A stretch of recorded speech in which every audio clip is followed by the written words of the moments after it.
everybody. Today is Monday, April 24th. Welcome to the school board meeting of Independent School District 271. It's 7 p.m. All board members are present. Please stand with me and join me in the Pledge of Allegiance. Allegiance to the flag of the United States of America and to the republic for which it stands, one nation, under God, indivisible, with liberty and justice for all. And can I get a motion to approve tonight's agenda? So moved. Second. Is there any discussion? All in favor of the agenda, please signify by saying aye. Aye. Any opposed? Okay, so the agenda is approved. And I need to announce that there will not be a study session at the conclusion of tonight's meeting. We've moved all items to the regular meeting agenda. That brings us now to recognition of students, staff, and public. And the first on the agenda is the governor's proclamation for Centennial Year. So I will read the proclamation. Unfortunately, we couldn't have Governor Dayton. We need to read the motion We need to first, read the don't we? motion? Oh, we have a motion for it? Okay. Yeah, let me find where's the motion at. Don't we have the motion? I don't think we have a motion for Oh, it. there's no motion. Never mind. Thought there wasn't. I went through this ahead of time, making sure I dotted my I's, crossed my T's this time. Unfortunately, Mark Dayton couldn't join us this evening, so I will do my best. Whereas in May 1917, patrons of 5 rural schools voted to create Bloomington Consolidated Schools District Number 142, and whereas Bloomington Public Schools ISD 271 is celebrating its centennial anniversary during the 2016-2017 school year, and whereas through the years, Bloomington Public Schools has grown to become a dynamic district of 17 schools, 7 of which are National Blue Ribbon Schools, as recognized by the U.S. Department of Education. And whereas Bloomington Public Schools remains steadfast in its mission to prepare all learners to thrive in a rapidly changing world. And whereas from its first graduating class in 1918, Bloomington Public Schools has produced community and national leaders, scientists, clergy, business founders, decorated members of the armed services, entertainers, professional athletes, and thousands of academic all-stars. And whereas Bloomington Public Schools enters its second century as one of Minnesota's great public school districts, focused on the mission that inspired its founding. And whereas Bloomington Public Schools is celebrating this rare and venerable milestone with a 100th birthday party and all-school reunion on Friday, May 19th, 2017, for all parents, alumni, current and retired employees, and community. Now, therefore, I, Mark Dayton, Governor of Minnesota, do hereby proclaim the month of May 2017 as Bloomington Public Schools 100th Anniversary Month. You have a nice signature, so thank you very much to the Governor for providing us with that wonderful proclamation.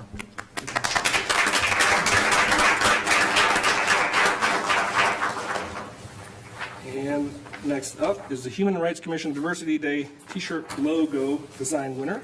So we'll call up Daniela Kunkel, City of Bloomington Human Rights Commission Youth Representative, and your guests. If you'd like to introduce yourselves and say a few words. Should be on. Okay, I think it's on now. All right, thank you. Good evening, Mr. Superintendent, school board members, and guests. My name is Danielle Kunkel, and I'm a senior at Jefferson High School and a member of the Human Rights Commission. Annually, the Human Rights Commission and the Bloomington School District's Office of Educational Equity collaborate to offer diversity events in Bloomington. This day of events is something the students at both high schools really look forward to, and we encourage you to come and check it out. 2017 events will occur on Friday, May 5th at Kennedy and Jefferson. These events include student participation in cultural information booths and a peace run from Jefferson to Kennedy with a peace ceremony to follow. As a part of Diversity Day events, students were encouraged to submit a design for the Diversity Day t-shirt. The Human Rights Commission judges these entries and selects one based on the completeness, originality, and the incorporation of the themes of peace, equity, and diversity. Tonight, we would like to recognize the winner of this year's contest for a second time, Jefferson High School senior and a longtime friend of mine, Madison Keene. In recognition of her accomplishment, Madison will be presented with a $200 check courtesy of RBCU. Madison's designs, along with the other submissions, will be on display in the lobby at Civic Plaza until May 8th. Congratulations,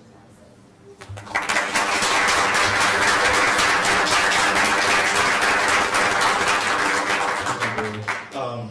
On behalf of the Office of Education Equity, Madison, we'd just like to congratulate you on your hard work. It's a great design. If you can just show this to everyone, a lot of hard work was put into it. It's a great event on May 5th. If anyone gets a chance to stop by Candy or Jefferson, please stop by. The students put a lot of work into the events and so forth. There's a lot of energy in the buildings as you walk in, and they're very excited about all that hard work. So again, thank you.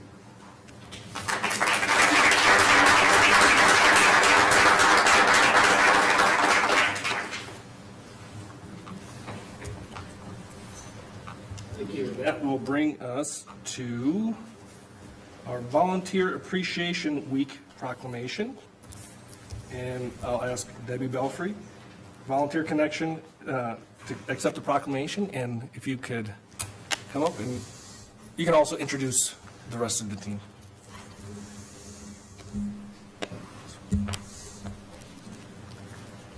Good evening, Board Chair, Board members, and Superintendent Fujitaki. We always love to come and present our information each year. Nationally, there is Volunteer Appreciation Week. We like to encompass it into the months of April and May because it takes us that long in Bloomington schools to celebrate all of our volunteers in the different capacities in Bloomington. So we're very pleased to be here. I will have my partners introduce themselves. I will not bother her right now. My name is Sue Martell, and I am part of the Volunteer Connection Department, and I am the placement specialist. And I coordinate the Volunteer Connection. And I'm Mary Jo Bayless with Metro South Adult Basic Ed. I do outreach and volunteer coordination. So I will let Mary Jo has kindly volunteered to be our media person tonight. So we'll get her going. Kelly McGowan could not be with us tonight, and Tamara Sieve is here in her place. Kelly was ill, but she helps to coordinate the Metro South volunteer program. Last year we told you that Minnesota is number 2 in volunteering in the nation. And this is a survey that's done by the Corporation for National and Community Service. The newest statistics are not out yet, and they're a year behind. That's why we're showing this to you again. But it's important to note the ways that we have volunteers in our community, and specifically we'll show you how they volunteer in our school district. When they say that Twin Cities is number 1 in volunteering, those include the cities of Minneapolis, St. Paul, and Bloomington in that ranking. That's how they're grouped. Wendy Spencer is the CEO of the Corporation for National and Community Service and makes a good statement about volunteering. When you volunteer, you're focused on the problem right in front of you, and you learn about people, and you become more compassionate about others' differences, more tolerant of others, and that unifies our nation. And so we like to think that all of those things describe what we do here in Bloomington schools through the use of our volunteers. Okay, so we just wanted to talk about the overall volunteer programs from, I guess it's E12 you would call it, or is that what you call it? Yeah. And then our program in Metro South Volunteers. One of the biggest differences is that the Metro South Volunteer Program is a consortium because we are grouped with Edina, Eden Prairie, and Richfield to provide adult basic ed services for this area. And of course, our volunteers are working with adults learning ESL, working on their GED or adult diploma, and also with students who are in the Learning Exchange program.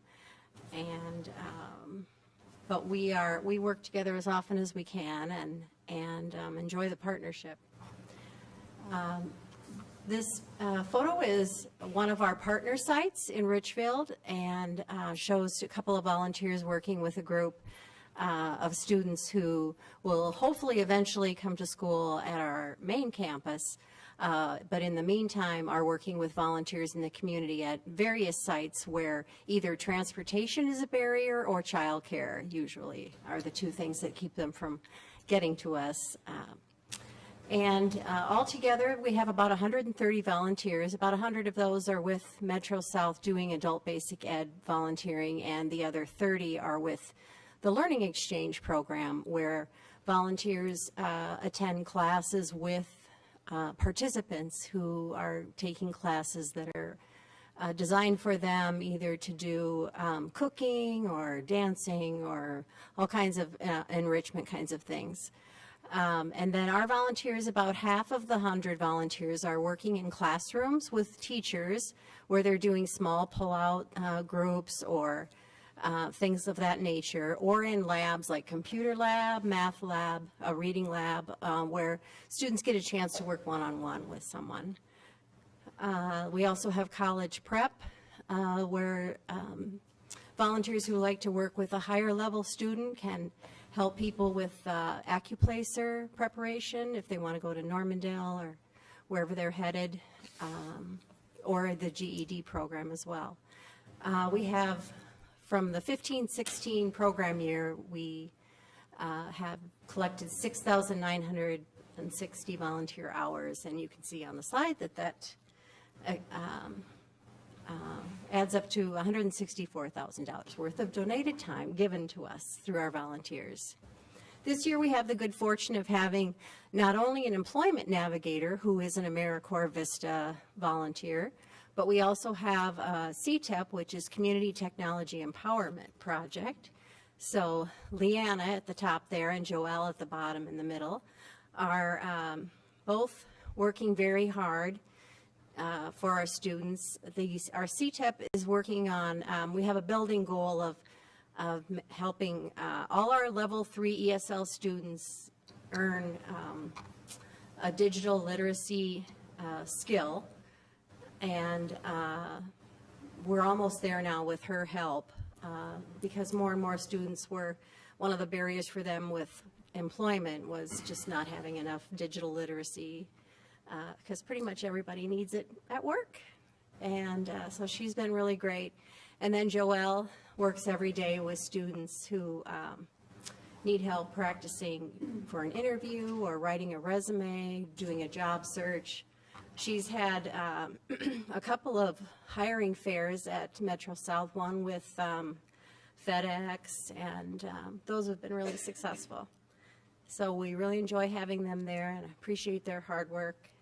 I just wanted to highlight one group of volunteers we have at Metro South is the people along the bottom there who are volunteers in our STAR reading program. So the STAR program is basically for people who are reading at between a 4th and 8th grade reading level and are kind of stuck. Many of them have the goal of going on to adult diploma, or more specifically GED. And so Jean, who's the teacher sitting at the table there on the back end, does a 90-minute assessment of each student in alphabetics, phonics, vocabulary, and comprehension to see where the problem is for each student who's, not progressing. And so the volunteer's job is to do very targeted instruction. So they break up into small groups and work on that. It's been really great, very successful. And let's see here. I'm Ruth Aldridge, and I teach level 2 ESL, and I have the privilege of having volunteers in my classroom. I have volunteers 3 of the 4 days that I teach English, and they are such a big help in class. They come alongside the students while we're doing our lessons and help them to understand how to answer the questions. I really enjoy just the volunteers, their spirit that they bring to the class, the dynamics of having more than just one teacher, and it's just so much fun allowing them to come into class, and the contribution that they give is just tremendous. Thank them very much. Hi, I'm Bruce McKenzie. Together with my wife, Beck, we have found it very gratifying to watch these students work so hard to learn another language. It has been very humbling, but also very rewarding. We're glad we came. Mrs. Young sees Sam and gives him an envelope with a check inside. "Thank you," says Sam. "You're welcome," says Mrs. Young. "Thank you for all your hard work." I'm Jean Black, and I teach the STAR reading class here at Metro South. I'm Pat Lickel. I'm one of the volunteers in the STAR reading class here at Metro South. Well, for me, I think using volunteers is just a fantastic community partnership, and I get to draw on people who have knowledge and experience in areas that I don't have. For example, on Wednesdays, we do a little science and history, and so Pat, we've been studying health, and Pat is a Coast Guard medic chief, there was, and so he knows all of the things about, you know, the health lessons, and that really backs me up there, and he can go into much more detail than I can, so it's just it's a wonderful cooperation. The thing I like most about the volunteering is working with the students, especially when you have one who comes in who just can't read hardly at all. I mean, we've even had a couple who's come to us who had no reading ability whatsoever, and work with them. And we had one man in his late 60s came into us one day with a letter he'd received, and it was the first time in his life he's ever been able to sit down and read his own mail. And that is what makes you feel like, okay, I'm not wasting my time coming here. When you have something like that happen. Well, I volunteer for people like Jackie, and I love what I do here. All the people are really, really friendly and nice, and it's just a really good feeling to help people achieve their goal with learning to read. Okay, so we would say I can avoid it by, right? I can avoid it by washing my hands, equipment, and also washing the lunch boxes. Cool. My name is Fatima Ahmed, and I study I'm a student at Metro South, and I go to the reading lab every day after I finish my classes. And I like to work with the volunteer. They help me with the story I should be read, and I answer the question, and they check my answer if it's good with the grammar and that stuff. And after that, before I read the question, they help me to read the story, and they help me with the pronunciation if I said something wrong. And I keep coming here because, you know, in that class they prove your skill with the reading and the grammar and everything you need to be improve your language at the madrasat.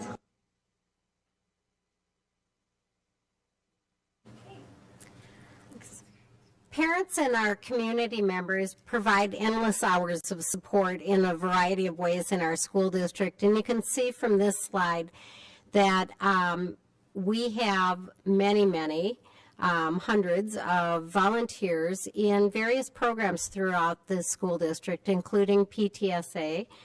And we have lunchroom servers every day in our schools. We have room parents, we have recess helpers, and we have media center helpers. And that we just like to acknowledge each one of them for the countless hours that they're in and out of our schools each and every day.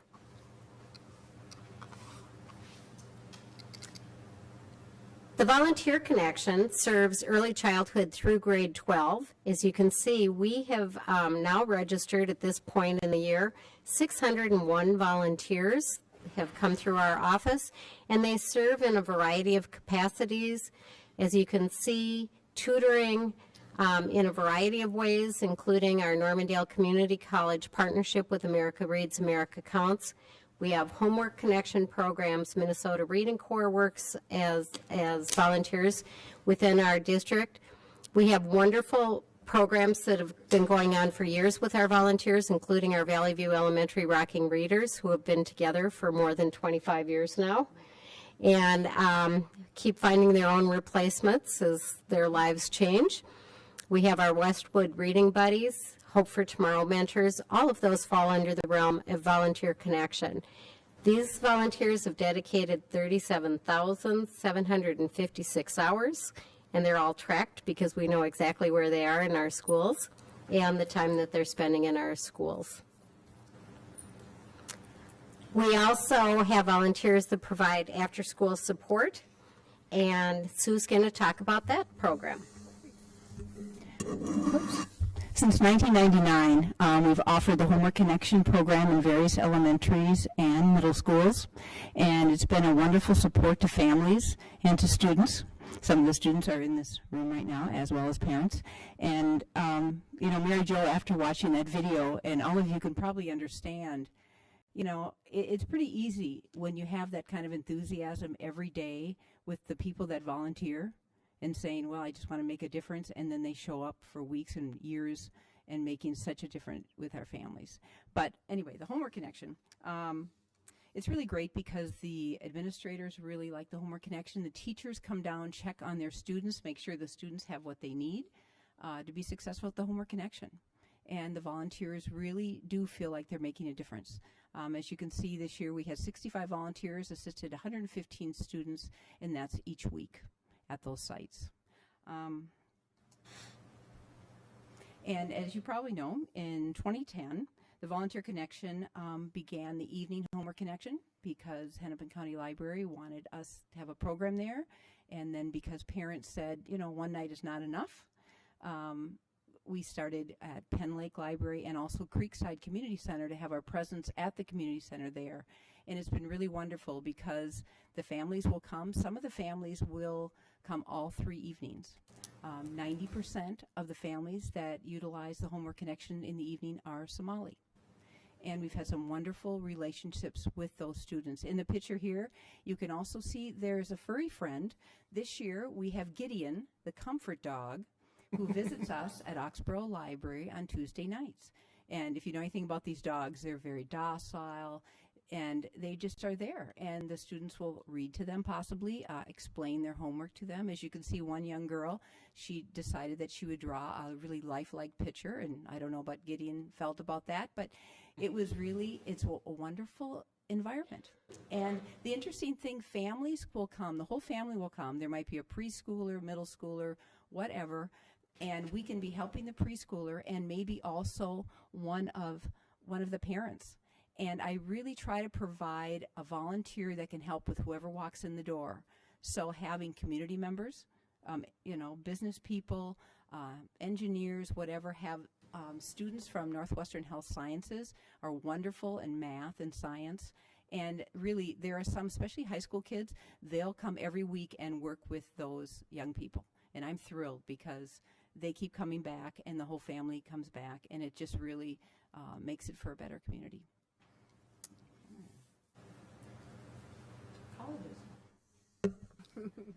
You can see from the list on the screen, these volunteers come from 18 colleges and universities, and they pass through the Volunteer Connection office. All of these are considered Tier 2 volunteers, so they go through an application process, a background check process, and then we place them in the various buildings, early childhood through high school. So these are our collaborating partners in sending us volunteers, as many of these students are in education programs. Some of them might be working on a master's degree, but we also have volunteers that come from science programs, from math programs, from a variety of programs, and they're doing service learning through their through their degree program.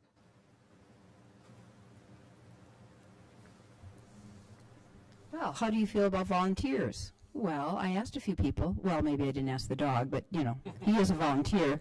The students, of course, love volunteers. I had the opportunity today of working at the Homework Connection, and sometime I go there with one purpose, and I end up just working on math or a wax museum biography, which was super fun.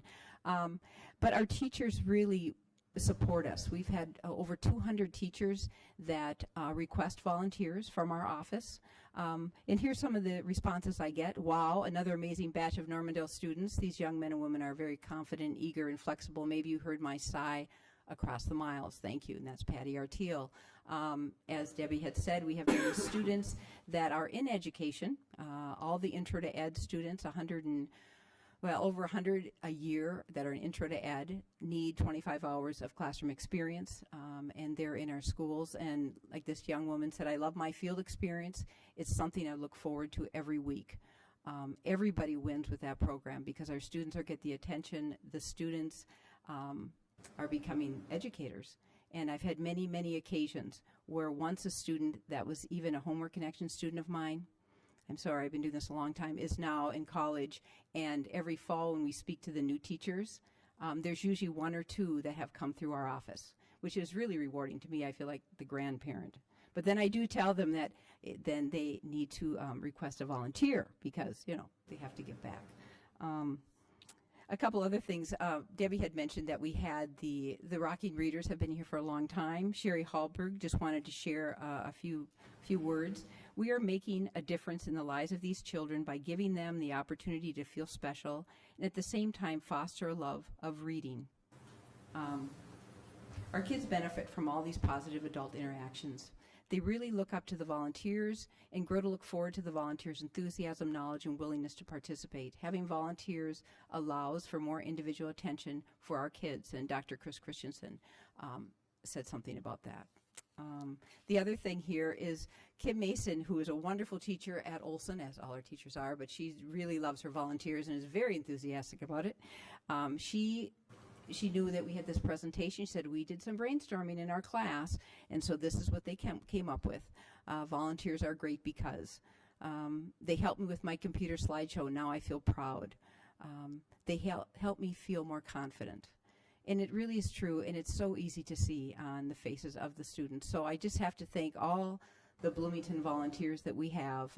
We have so many members from our community that tell their friends. I'll just tell you, last Saturday morning I was at Westwood on the pickleball bench, and on either side of me were two people that I had met on pickleball. Both of them are volunteers now. I don't push it, but if they ask what I do, I will tell them, because let me tell you, I've met some fabulous people, but they're our neighbors. These are our neighbors, and they have other neighbors, and we want to share the good news with Bloomington, and a good way to do that is have them come and work with our students. So they're wonderful. Well, here's Mr. Meyer. He had to say just a few words for us. Volunteers are very important to Olson and to Bloomington because they're wonderful role models for children to see giving back to the community. What's really powerful is to see someone that, in this day and age where everyone's so busy, that time is of the essence. It's wonderful for the kids to see that people take time to come and help them. And at the immediate time, it's wonderful for the teachers because they get extra help, and they can go small groups or one-on-one with the proper training, and they can help kids, and the kids get that feedback. And it's really nice to see because they build relationships, and those relationships are so important. And I've seen kids come back and they recognize people that used to help them, and that's so powerful because it builds that community, sense of community. What we do here at Olson is we have people coming in and they will pull a kid and work in reading.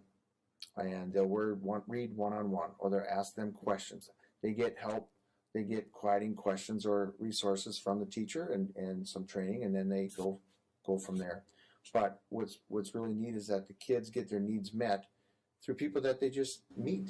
And again, it's a wonderful role model for them. And the teachers get kids seen by adults who are responsible, and the kids get their needs met, so they are moving on in their journey of learning. And it's kind of a win-win situation, but what's so neat is that the kids see that these people are giving back and that they could do that sometime in their life as well. So I'm a big advocate for the volunteer connection because it models for kids all the goodness that they need to see in the world today.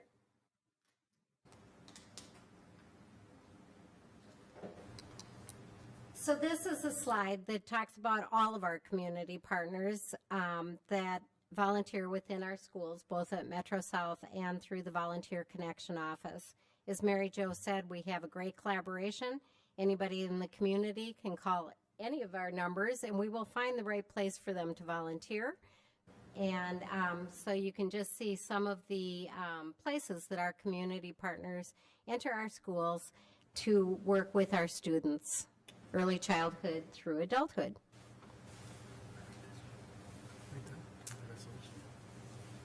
We do make a tremendous impact on the lives of our students in Bloomington, and for as many statistics as we've given you tonight for the number of people that volunteer in our schools, we always have room for more. And we're very happy to talk to anybody about where they might like to volunteer, whether it's an hour a week, serving lunches, whether it's serving on a PTA committee, whether it's working as a tutor with our students in our schools. So we always have room for more, not to be discouraged by our numbers up there on the board, and that we love to see volunteers from every walk of life and from every corner of our community to help serve our students be successful. Thank you very much. Any questions? Mr. Chair, could I read the resolution, please? Absolutely. Be resolved, the School Board of Independent School District 271 adopts the attached proclamation declaring April 2017 as Volunteer Appreciation Month in the Bloomington Public Schools. Second. And I will read that proclamation and we'll get on to questions. Whereas the care, commitment, and hard work of our world-class, diverse volunteers have made our schools more effective places in which to learn, and whereas volunteers have enriched and expanded the learning opportunities available to learners of all ages and abilities. And whereas volunteerism is a living lesson that embodies a spirit of giving and a spirit of lifelong learning. And whereas we wish to celebrate the many gifts of the thousands of volunteers contributing to the Bloomington Public Schools and our programs for children, youth, and adults. Now, therefore, we members of the Bloomington School Board proclaim that April 2017 be observed as Volunteer Appreciation Month in the Bloomington Public Schools. So we can open up to any questions if anyone has it, and then we'll go ahead and vote on this resolution. Mr. Chair? Oh, go ahead. Go this way. Just want to take an opportunity to say thank you to our volunteers. Thank you for all that you do. I'm not surprised to see all the numbers and how they add up. Was it $168,000 that it was worth of volunteer time? That's just for Metro South's program. You didn't do the math. Yeah, it's about $23 an hour, which is the amount that's used to calculate volunteer hours as a standard for 2017. It's just really neat, and I know that our district wouldn't be as robust as it is without our volunteers. So thank you so much. Thank you. Anybody else? I just wanted to call attention to the fact that all too often we seem to be in the society emphasize the K through 12, maybe pre-K now, but our adult education has been going on so strongly for years, and as you've seen in that, and we participated in the graduations for the adult basic education, but it just really is a total element in itself that has really been fostered and nurtured and cared for, and we're so proud when we see that. You know, we don't want to take anything away from K-12 because, of course, that's our bread and butter, so to speak, but at least the adult education through the consortium for many years has produced wonderful volunteers, citizens, and educators. Thank you. I just wanted to say that the difference that a volunteer makes in the life of a person is just, it's amazing. And speaking for the immigrant community, you know, not only the kind of help that you can get when a volunteer works with you, but also how you get to feel that sense of belonging in a community. You know, you feel welcome because you are receiving this kind of support from someone in the community that doesn't look exactly like you. And it just really, it's just a very important feeling to have. You know, you get to connect with the community where you are living in. And, you know, for Bloomington, for us as a city, and in Richfield too, to have to feel that kind of connection between communities, it really helps in the success of the community, you know, now and in the coming years. I had the opportunity to have volunteers and to be part of the adult basic program back when it was SHAPE, when I needed to brush up my math skills so that I could get my Minnesota teaching license. And I do remember this as a great opportunity in life, and I remember it with deep appreciation. So thank you for what you do. Thank you. Any other comments or questions? Okay, so all those in favor of this resolution and proclamation, please signify by saying aye. Aye. Any opposed? No? And I will come give this to you. Thank you very much. Thank you.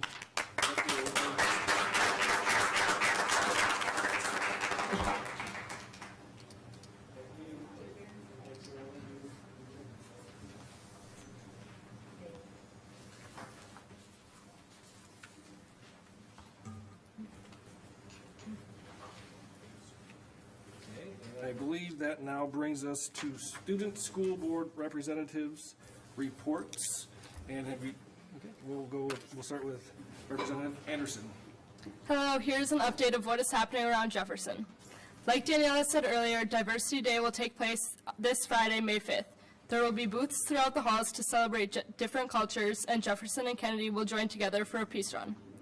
Recently, 10 Jefferson students were chosen to be featured in a congressional art competition. On Tuesday, April 25th, there's a band solo and ensemble contest.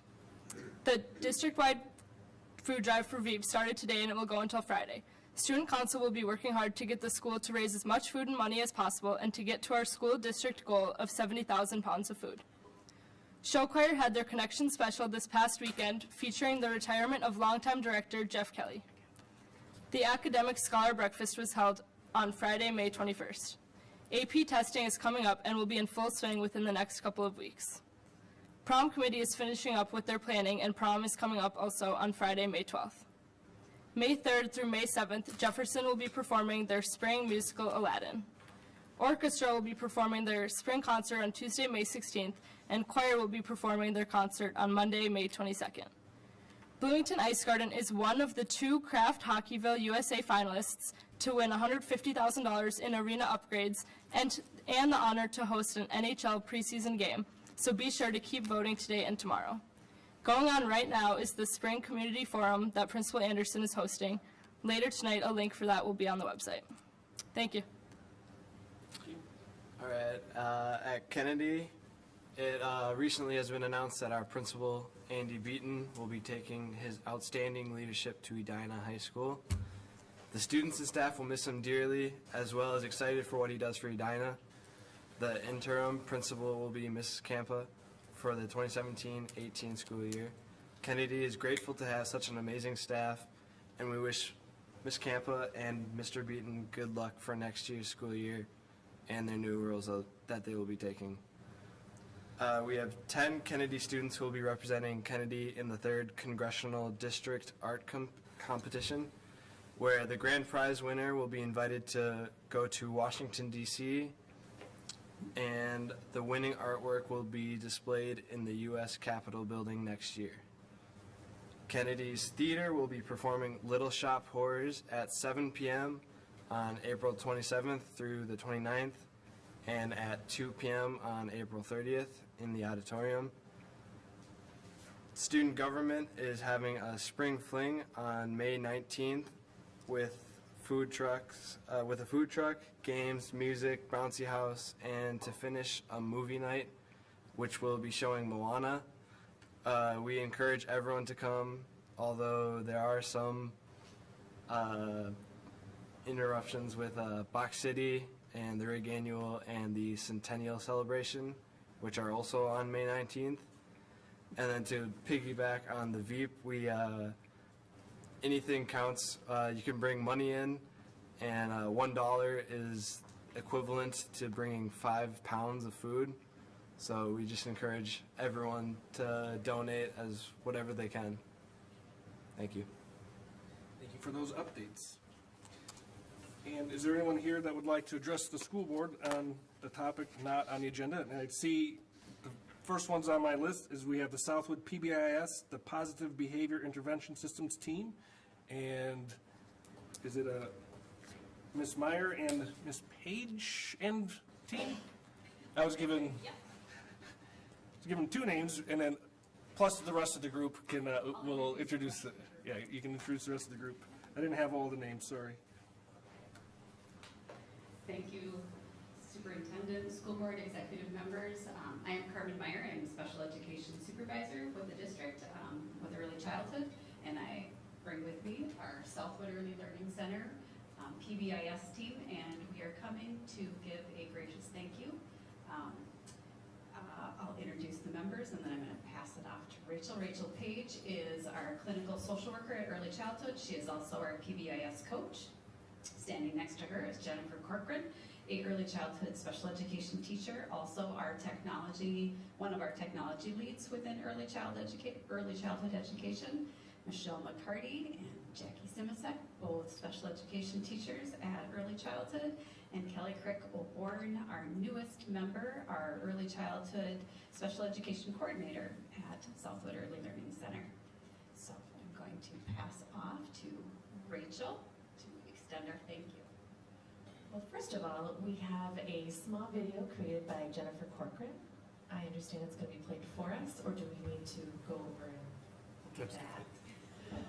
Like magic. It's magic. So this is from our I Love to Read rally.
Thank you so much.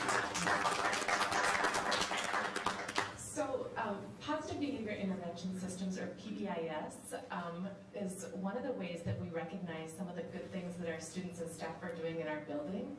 And in the spirit of PBIS, we came to recognize you good people for coming and spending time with us. I did bring along some coveted Southwood Stars lanyards that I'll be handing out. And if you'll note, there is a star in the corner. Dick has two on his, because Dick also did a home visit with our Birth to Two team last week. So he's earned 2 stars, and if anybody else wants to come and read at Southwood or participate, you too can get one of these lanyards and maybe a star. I'm also going to hand out this little poem that Jen and Jackie are going to read that was signed by our staff. We really do appreciate you taking time and coming to visit us at Southwood Center. Yeah, that's really works, 'cause I want one of those stars. I want 3 stars. Now the day has passed, and boy, it was great. The fun and stories, even if our thank you is late. So glad you were there, so glad you came out. Now we must send you a special shout. We would thank you here or there. We would thank you anywhere. We would thank you on a boat. We would thank you with a goat. We would thank you in a wagon. We would thank you with a dragon. We would thank you in the park or at the zoo. 'Cause coming to read was awfully nice of you. The day was good. The day was fun. Thank you, everyone, from Southwood Center staff and students. Thank you. Again, just want to extend the invitation out to anybody, anytime. Just let us know if you want to come on over to work on earning that lanyard and those stars from early childhood. Thank you. Is there anyone else who would like to address the school board on a topic that is not on tonight's agenda? Seeing none come forward, I will move on. And I believe I see some seniors in the class, so I'll go ahead and read this. If there are any seniors here for their government class, please step forward to the podium. A requirement of our 12th grade government classes is to observe a governmental meeting of some sort. Things that they may attend are city council meetings, school board meetings, courtroom proceedings, etc. The Social Studies Curriculum Guide identifies essential standards, one of which is to understand the role and influence of political processes and organizations by examining the role of interest groups, think tanks, the media, and public opinion on the political process and public policy formation. So if you could give your name, the school you're at, and the teacher whose class you're here for, that would be great. And then at the close of the session, or after 1 hour, whichever is shorter, you can ask for a signature on your agenda from any one of our administrative cabinet members. And if you don't have an agenda, they are sitting or on the side counter in green. So my name is Jeremy, I go to Jefferson, and I'm here from Ms. Johnson's classroom. I'm Paige, and I go to Jefferson as well, and I'm here from Mr. Carlson's classroom. I'm Hannah, I'm from Jefferson, and I'm in Miss Johnson's classroom. I'm Lauren, I'm from Jefferson, I'm from Miss Johnson's classroom. I'm Molly, I'm from Jefferson, and I'm from Mr. Carlson's class. I'm May, I'm from Jefferson, and I'm from Mr. Carlson's class. I'm Barrett, I'm from Jefferson, and I'm in Miss Johnson's class. I'm Enzo, I'm from Jefferson, and I'm from Miss Johnson's class. I'm Mitch, I go to Jefferson, and I'm in Mr. Carlson's class. I'm Oregon, I'm from Jefferson, and I'm in Miss Johnson's class. Thank you. And you're more than welcome to stay till the end if it goes longer than an hour also. So Yeah, please do. Just so you know, you don't have to leave. And that, I believe, now brings us to our Part A of the agenda. Part A includes board business, field trips, contracts, and agreements, and finance routine business. Could I get a motion to approve Part A? So moved. Second. Is there any discussion? All those in favor of approving Part A as written, please signify by saying aye. Aye. Aye. Any opposed? Hearing none, Part A is approved. And that will bring us to Part B. And we have an advisory team update, and I believe that'll be led by our superintendent, Les Fujitaki, and I'll invite Wendy Marchek, BFT president, forward to. Okay. Our BFT president, Wendy Marchek, and I are here to share a report on the advisory team. Our current teacher contract calls for the formation of an advisory team. That formation was done by the holding of its first meeting on March 28th. And I'll share an observation. This is just my assessment. This is not a team's assessment. That I believe all the participants feel that the time they invest in this process and this team is very worthwhile. And I share that because before the formation of the team, the thinking was that we would have monthly, maybe quarterly meetings. At the end of the first meeting, we all agreed, the whole team agreed, that we needed to meet more than monthly. So I'll turn it over to Wendy now to share her comments and to continue with the report. I agree with Superintendent. We're off to a great start. We do meet more often than once a month, so you know that we must be doing things productively. We're just limiting our time and making sure that we come prepared, and all of us are participating equally. For me, for the members that I on the advisory council include Ann Robertson, Ryan Meyering, and Sherry Alm. What's nice about our 3 representatives is they're either from Bloomington or live in Bloomington, so they also have that community perspective, that parent perspective. Ann works at Normandale Hills as an EL teacher. Sherry Alm is a special education teacher at an elementary level, and Ryan Meyering is a math teacher at Jefferson. And I've been very impressed with members that Wendy selected. They're all contributing members, and they all come prepared for meetings. For the representatives from the district, I chose our strategic plan. Strategic direction calls for the 3-component framework to be the focus of our strategic directions. So I've invited the leaders of each of the components to be on the team. So for the instruction component, it's Eric Melby. For the learning supports component, it is Andy Kubis. And for the management component is John Weiser. And I'll now move on into team goals.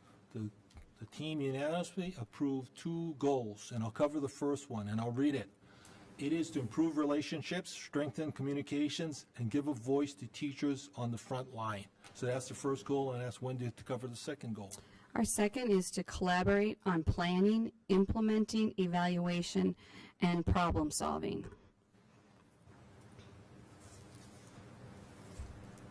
Go to the next one, Wendy. Oh, yeah, sorry about that last. So, yes, we've had 3 meetings already. Some of the logistics after we met, we made a decision that we're going to go to different sites. So each of us are hosting at our site, but we will continue to do that.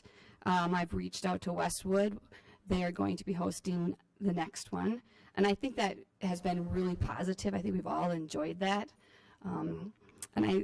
It's kind of fun to see everybody when we walk in, like, they're really excited that they're seeing us out in the schools. We share our notes electronically on our Google Docs, so we're all chiming in with the notes, making sure we all have the same message and that we're sending the same message to the people involved. We have, you can have many topics, but we tried to choose a topic that we thought we could really take on and in a real positive way, and it could be a real win just to get the momentum going to start. You can start with very huge issues, and that might be something for next year, but right now we've started with assessment days, and we're moving into online learning. So. Wendy just covered the first meeting, which was on March 28th. A little over a week later, we had our second meeting on April 6th. And at that meeting, we covered elementary assessment days. And the question or advice posed to the group was this: are there advantages? What are the strategic advantages to implementing an elementary assessment day program? So we're working on that right now, and we're still in the process of going through that study. And we haven't concluded yet, but we will be concluding shortly. The other thing we agreed upon is that we'd keep the meetings to an hour to be respectful of people's time, and that we would be working on objective success measures for the entire team so that we can measure our performance. We're still working on that. We're still forming the team. We're still going through the process of studying this, and we're making good progress. So we should be coming back shortly with how we're going to measure the success of this team. So I'll turn it over to Wendy to conclude the reports. Okay. I'm communicating with my BFT leadership. I will be communicating with them on a monthly basis, but also I have a leadership team like the superintendent does, and they do get the notes to review and discuss. So it's a tiered level of information. I think we're doing some really good work. We know that we're going to hit bumps in the road, but we have a strong framework. We use the district values. I really feel everybody feels like they have a voice. Not one person has not chimed in, and the superintendent is very thoughtful of making sure we hit every member. So we all, and we're going to take turns actually running the meetings, which I thought was an excellent idea. So, do you have any questions? Wendy, would you like to share what's coming up on the 8th? Oh. On the 8th, we are going to be bringing a recommendation from this committee on the assessment days that we did start, the elementary assessment days. We have been doing a lot of research, talking to other districts, talking to our reading intervention specialists about best practice for our students. We're still getting involved, getting other stakeholders involved, because this would be a change for the community. For K through 5, we're only looking at elementary. And the purpose is so that we can start with our students on day 1 to know where they're academically, their reading and math are, so we can immediately start giving instruction that's aimed at where they are at.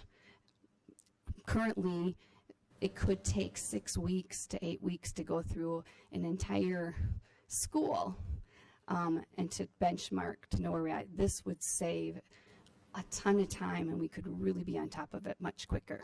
It's like 6 weeks of instruction. Questions? That will be on the 8th. That's on the 8th. Okay. Open up to questions. Dr. Bennett? Well, I just want to take the opportunity to thank both the administration and teachers for getting this committee going.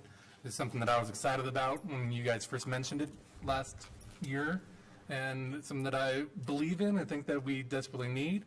I think we need more collaboration and relationships between administration and teachers, so thank you for all your hard work, and I look forward to the next updates. Thank you, Mr. President. Sure. I'd like to echo Tom's sentiments. I appreciate the information that I'm hearing tonight, but also the presentation that I'm hearing tells me that I'm seeing an effort at teamwork, and that really, that'll get you a long way. So I really appreciate the effort that's being made, and I do like these updates, so feel free to continue to share. And, so you don't be so lonely at the table. You could have brought Ann to the table with you since she's here. I know. I didn't want to show any favoritism. Oh, okay. Ryan and Sherry aren't here. She could maybe get a star like they did if she came up. We haven't talked, we're still in the formation stage, so Wendy and I talked about it. We don't want to share too much with the group, with the board right now until we have agreement from the rest of the team. For example, how often should we come back with monthly reports? Oh, monthly report. How often should we come back with a report to the school board? So that's one thing we need to talk to the team about, and then once we agree, then we will start doing it. So the next report should have more meat to it as we move along. And we do need to discuss our success measures, because that's a big part of it, but we're just getting started, so we want to make sure we're very purposeful. Just going, as advisory groups go, this is great, especially when we hear it. Now, is there information that's spread out to other groups, schools and so forth, of your report? Or is that pretty much, I don't want to say confidential, but I mean, everybody has some input into what might be some items that you bring, and that what might be some items that you bring, and so forth like that. So it is open to anybody to offer suggestions, but not necessarily, it's delicate how you write a report to disseminate to the public or whatever, so that there isn't misunderstandings or that sort of stuff too. So I just guess a caution in that regard with, like we have with all the other advisory groups that we deal with. That's the beauty of Google Docs. We're on it together, we come up with ideas, some people pick up things. that others don't think about, and we do submit it to each of our groups, the superintendent and I together.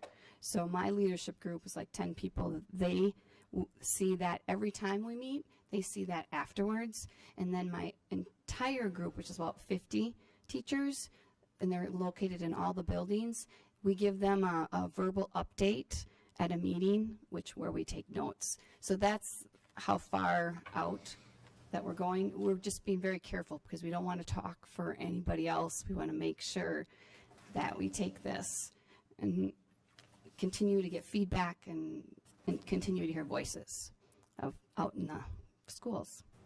So.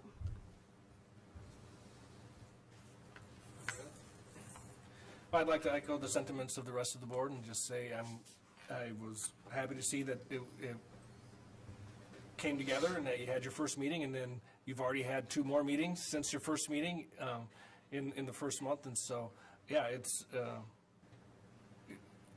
seems like it's going to be a good thing, and positive will come of this, and it's exceeding my expectations of what you would do in the first month already. So thank you very much.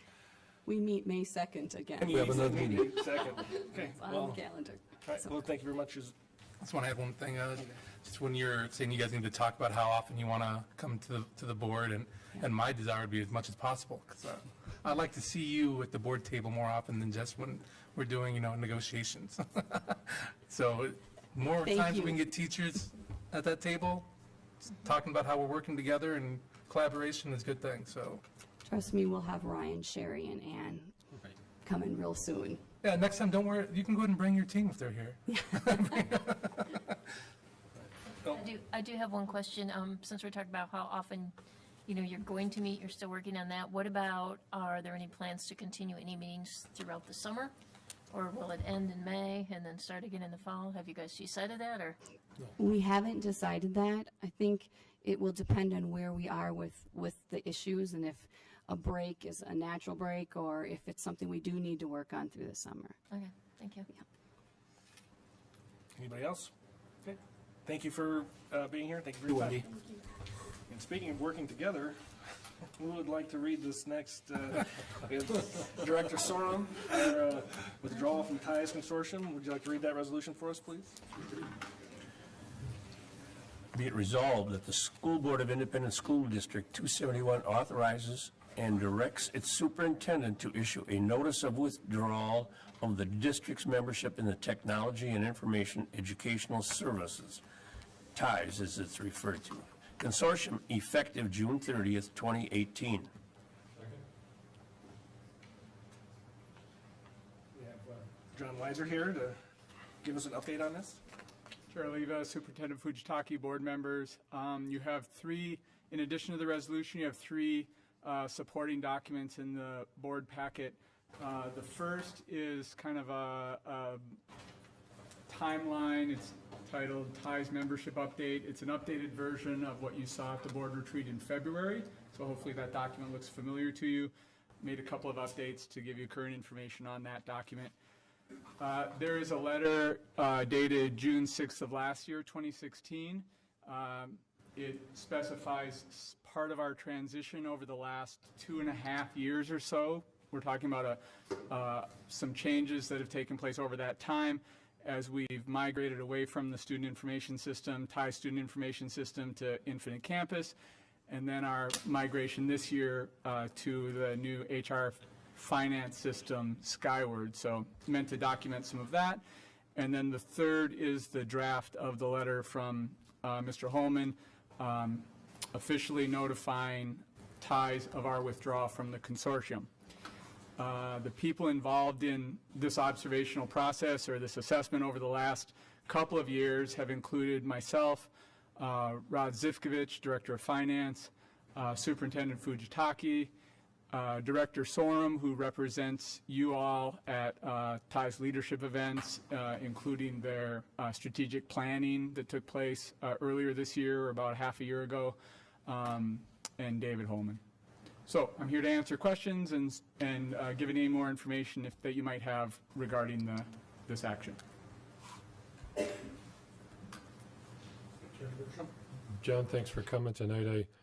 I appreciate the energy and the effort put into this. I know these these types of separations aren't always easy, they don't always go smooth, but you know, I've had an opportunity to talk to you and I talked to Jim a little bit about just how this works, and it looks like it's the right choice for us. So I appreciate the energy and the effort that the team has put into this.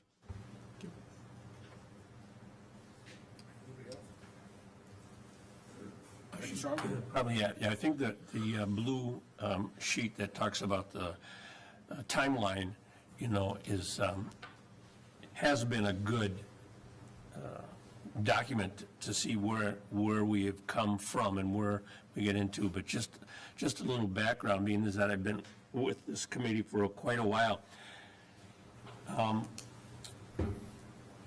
Joint powers agreements are a strange entity.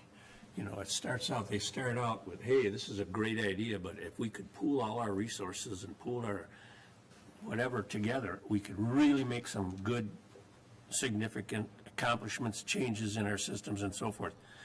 But eventually, has been our experience, and in other groups and other organizations have felt the same way, it doesn't always work out for the best, and some independent groups might want to leave, depart, do some changes, and the board of directors of that group says, no, we have to stick together, we have to do it this way. And we found out in September of 2014 that they had some significant financial issues with that group. And so as we did some analysis and other districts did some analysis, we felt maybe we could go off on our own, withdraw from the organization, and go off and handle things a little bit more efficiently and cost-effective than staying with the group.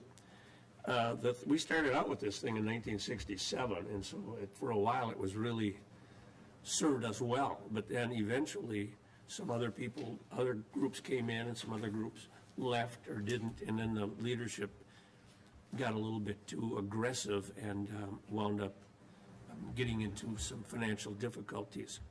So just as that is a historical background, you know, I think as we analyze and go through all of these things ourselves just for our own efficiency and operation, it serves us best to withdraw from the organization. Now, if anybody has any other questions about this, I'll be more than happy to sit with you afterwards and we can talk about a lot of that stuff. Just want to know, were you there in '67? He was board chair. The year of my birth. Yeah, I can't remember. Yeah, we all celebrated John's arrival in the world because we knew he'd become a star player for us. I had a question. I know that we've withdrawn from quite a bit of their services already. What's left? Right now, we have two main services left. One is Ties is our internet service provider. We end a 3-year contract in summer of next year. We would go through a bidding process. Internet services is a commodity that we would typically bid out. Other districts go through that same process. We use what's called the E-rate process, where we file a form, companies can bid on it, and so on. So we would make that decision about this time next year if we continue that service. The second service is iContent. iContent is long-term storage of files. And so when we talk about being a district that's turning 100, those transcripts from 1927 are held inside of iContent. So that's our long-term storage for some of those documents and some financial records. iContent itself is not a Ties product, but Ties acts as a reseller of this product. And that doesn't really have an expiration date. We could continue that licensing through Ties, or we might reevaluate that and move those documents to another service. We have different options. Even if we withdraw from the consortium, Ties is a vendor like any other, and so they take clients, they take customers who want to use one of their many services, and so we could stay with iContent and not be a consortium member, but stay with iContent as a customer as long as we need it. Anybody else? Okay. All those in favor of this resolution, please signify by saying aye. Aye. Any opposed? Okay. That brings us to authorization for 2017-18 general capital projects levy and community service funds and early expenditures. And Mr. Chair? Yep. Be it resolved that the School Board of Independent School District 271 authorizes administration to begin purchasing items needed for the 2017-18 school year. These purchases will not exceed 5% of the 2016-17 general capital projects levy and the community services budget. Second. We have Eric Moby, Assistant Superintendent, to present. Chair Oliva, Superintendent Fujitaki, board members, I'm pinch hitting for Rod Zivkovich tonight, and we'll try to answer questions you may have about this. The resolution is one that you have seen before. It comes before you most years, so it's not new, and it in essence allows us to start purchasing things for the next school year to make sure that they get here on time for the start of the next school year, up to 5% of those budgets that you saw listed in the resolution. Typically, it's things that have to do with technology or textbooks that we need to make sure that we have for students and staff before the school year begins. And although we put the orders through, nothing actually shows up to the district until after July 1st. That's what I can share with you about this resolution tonight. Any questions? As you mentioned, we see this pretty much every year, so I think it's pretty routine. So all those in favor of this resolution, please signify by saying aye. Aye. Any opposed? Hearing none, we will move on. And that is our authorized representative from Minnesota Department of Education, and I believe Dick Bertram, are you going to read that one for us? I shall.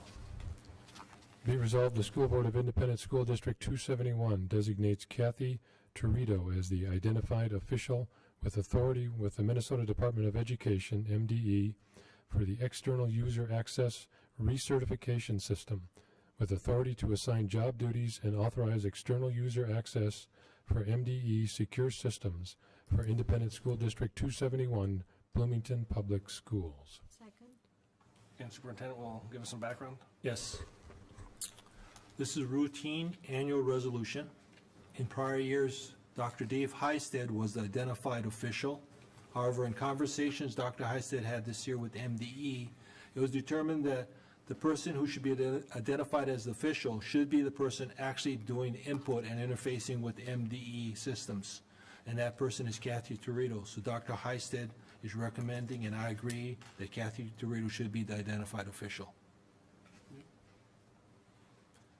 Any questions? Hearing none, all those in favor of this resolution, please signify by saying aye. Aye. Any opposed? Hearing none. Did she accept? Did she accept this authorization? And I'm sure she was informed. this is our report of the closed session for March 27th, 2017. The school board, superintendent, legal counsel, and members of cabinet met in closed session on March 27th for the purpose of discussing negotiations for all bargaining units. No school board action was taken or required. And that would bring us now to board member reports. Who would like to start us off? Mr. Chair? Director Bergstrom. I've got I had a bit of a dilemma. It's been quite some time since we had a meeting, so there was a lot I could have put in here. And the way I'm going to condense this one is just say that I just want to say thank you to all of our district members for all the energy and all the effort they put into their jobs. It does not go unnoticed. So it's a great big thank you to everyone for what you do.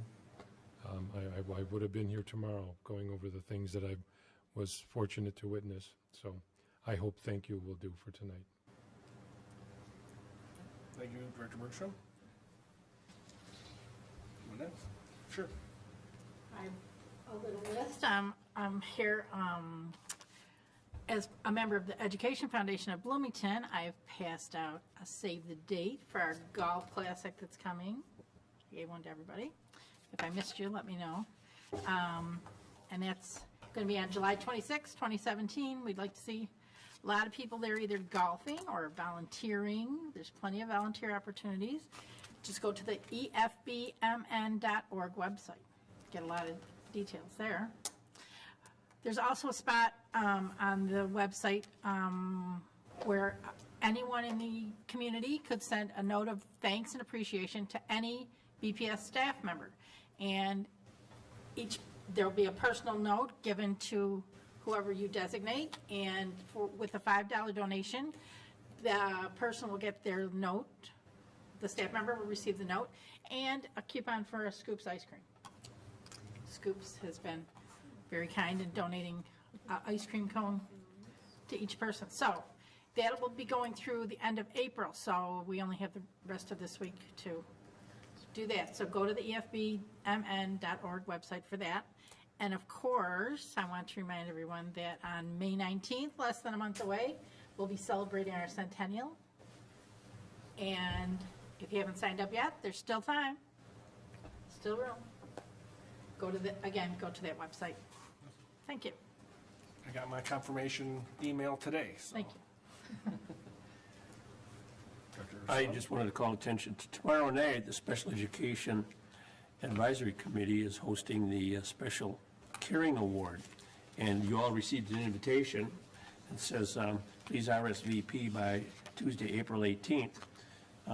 It's tomorrow night, and I'm sure whatever schedules allow you to. It's always an exciting event whereby people are nominated for their extra effort in helping our special needs students. And so it's a nice meal and a nice entertainment, and to be able to be recognizing and appreciating these people at a special awards.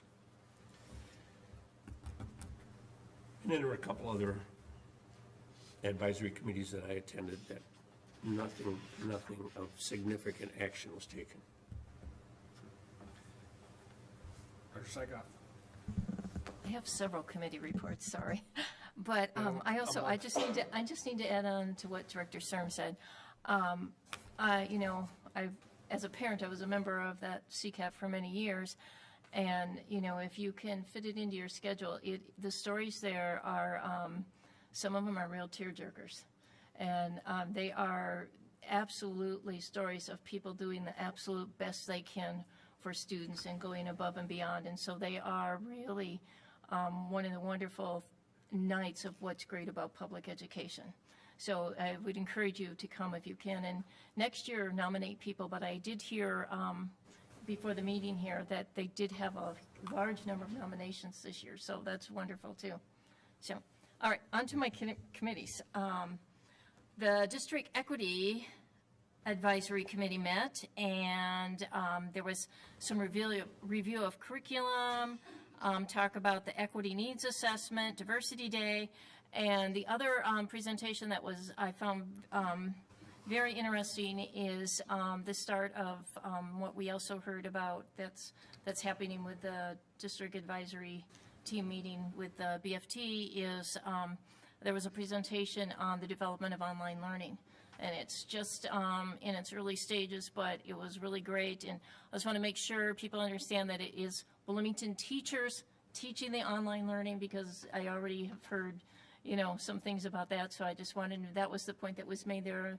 And there were many teachers in the audience at the meeting listening to the presentation. And so it seemed like, it's going to be a really great addition for schools, and especially for students that we already have taking online classes somewhere else. And so this will enable Bloomington to provide that for our students. I also had the Board Community Engagement Committee. The topics there were, of course, referendum, the Legislative Committee and Advocacy Council, that new committee started now, and the Centennial Celebration that was mentioned earlier, and then an upcoming joint meeting with the City Council. Also, the Bloomington Advocacy Council met, and the topics there were, basically advocating for funding. That's where we are right now, and how to get the word out about getting the phone calls and some of the things that we can do. We will be bringing forward some new members for the board to approve for that. We're going to have a few new additions. So also I would like to just also also want to speak a little bit to, this is Autism Awareness Month, and I could not let that go. I just want to say that, you know, when I visit schools now, the changes that we have made since my son was little in this district is so unbelievable. So I just want to say thank you to Superintendent Fujitaki, current board members and past board members that were part of it, but especially to former special ed directors, Pat Garrity, Candy Lubansky, Eric Melby, and current Jennifer McIntyre, that you know, that they had the wisdom to make the changes that they made, and you know, we are light years from what it was like when he came to the district, and the students that we're serving, just things like starting the SUN program, unbelievable. And also I want to say also thank you to educators in the buildings and the parents that also probably drove a lot of those changes. So thank you, everyone. Just as a follow-up to what Don had referenced, I overheard a conversation while my grandchildren were playing volleyball between two mothers, and they were one was complimenting Bloomington Special Education Department because they had had some problems with a charter school in the district, which I won't mention, handling the special ed and autism especially, and so they had been talking, and I didn't want to intrude, but I just couldn't help but overhear it, so I just wanted to share the kudos to the staff, you know, and everybody else that is doing it, and so we are recognized as a significant leader in special education. Anybody else? So I'll just add, oh, Nellie, no, I didn't see your hand go up, I'm sorry. You're, Just really quick, I did attend a couple of meetings with AMSD, Association of Metropolitan School Districts. One of them, the Board of Directors, and the other one, the Legislative Committee. And just as is happening with the Bloomington Advisory Committee for the Legislative Committee of the Board, we're all watching what's happening right now with education funding, and really watching with deep concern because, you know, as we all know, it does not look really good. So we're going to continue to see that and be getting more information about what's happening this Friday when I will be attending the meeting again. And just really excited to see how we keep bringing the voices of the teachers to the Bloomington Advisory Committee, and then that's part of what we will be bringing to the board in the next few meetings for approval. thank you. Thank you. Now is that everybody? Okay, so I'll just add that yes, I also attended the Board Advocacy Council meeting, and we discussed mainly advocating for money on the formula, and then also talked about the role of the committee and what some of the future things are that the committee could take on. And that then brings us to superintendent's report. Great. Administration requests a motion to establish a joint meeting of the school board and city council for Tuesday, May 30th at 7 p.m. at the Civic Plaza in the council chambers. Bill Morris will be presenting his community survey findings. So moved. Second. Second. Any discussion? All those in favor signify by saying aye. Aye. Any opposed? Okay. Great, thank you. Since we didn't have a meeting on April 10th, I need to recognize the Senior Achievement Recognition Banquet that was held on April 3rd. It was 129 high school seniors from both schools were guests of honors at the Bloomington, at this banquet at the Airport Hilton. Students ranked in the top 10% were recognized, along with leadership, curricular, arts, and volunteerism, excellence in those areas. And I want to take this opportunity to again thank the sponsors, because without their help, we wouldn't have this very important event. They are the Mall of America, the Education Foundation of Bloomington, the Richfield Bloomington Credit Union, the Jefferson PTA, the Kennedy PTA, the Daymakers Rotary, the Sun Current, Airport Hilton, and the school board. So thank you very much for the support. This is a very important event. Next thing is district-wide food drive started today. It's going to run to the 28th, so please Bring in your donations. This is a partnership between the PTSA Council, the school board, and the Board Student Advisory Council. Next thing is on Wednesday, this Wednesday, the school board the school district and the city of Bloomington are partnering to host a continuing education program for realtors. It's going to be here in this room at 9 a.m. to noon on Wednesday, April 26th. The workshop will will help realtors list and sell homes in Bloomington. That's the purpose. And that concludes my report. Is there any other business to come before the board? None. Well, this meeting adjourned.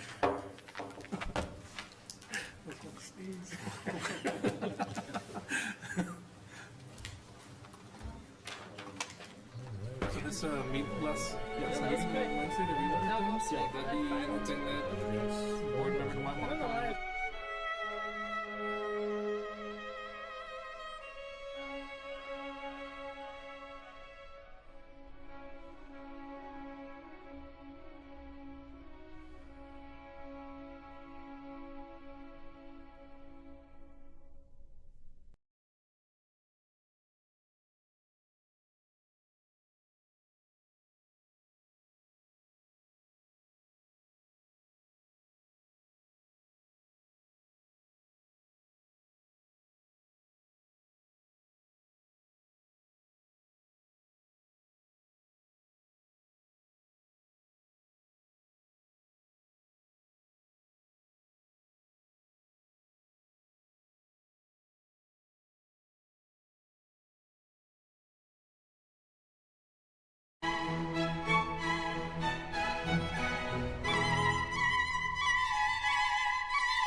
Thank you.